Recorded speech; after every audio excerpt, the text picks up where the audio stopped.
i7 ગુજરાતનો અવાજ। નમસ્કાર દર્શક મિત્રો, i7 ન્યૂઝ ગુજરાતીની સાથે હું છું આપની સાથે પાયલ બામભણિયા। તો જોઈએ આજના મહત્વના સમાચાર।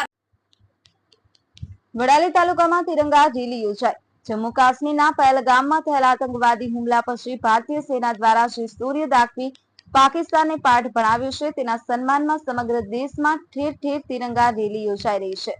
ત્યારે સમગ્ર વડાલી તાલુકા ભારતીય જનતા પાર્ટી દ્વારા વડાલી ખાતે તિરંગા રેલીનું આયોજન કરવામાં આવ્યું હતું। ત્યારે આ રેલીનું પ્રસ્થાન વિવેકાનંદ ચોકથી લઈ અને વડાલી એપીએમસી ખાતે પૂર્ણ થઈ હતી, જેમાં વડાલી તાલુકાના નિવૃત્ત આર્મી જવાનો, વડીલો, વડાલી ઈડર વિધાનસભાના ધારાસભ્યો, વડાલી નગરપાલિકાના પ્રમુખ સહિત તમામ સભ્યો, વડાલી તાલુકા ભારતીય જનતા પાર્ટીના પ્રમુખ, મહામંત્રી સહિત આગેવાનો, હોમગાર્ડના જવાનો, સખી મંડળની બહેનો સહિત મોટી સંખ્યામાં વડાલી નગરના ગ્રામજનો પણ જોડાયા હતા। સમગ્ર તિરંગા રેલી દરમિયાન વડાલી નગરના દેશભક્તિના ગીતો સાથે રંગાયું હતું અને દેશના વીર જવાનોની શૌર્ય અને વીરતાને બિરદાવી હતી। Bureau chief Hasmukh Prajapati, i7 news Gujarati, Sabarkantha.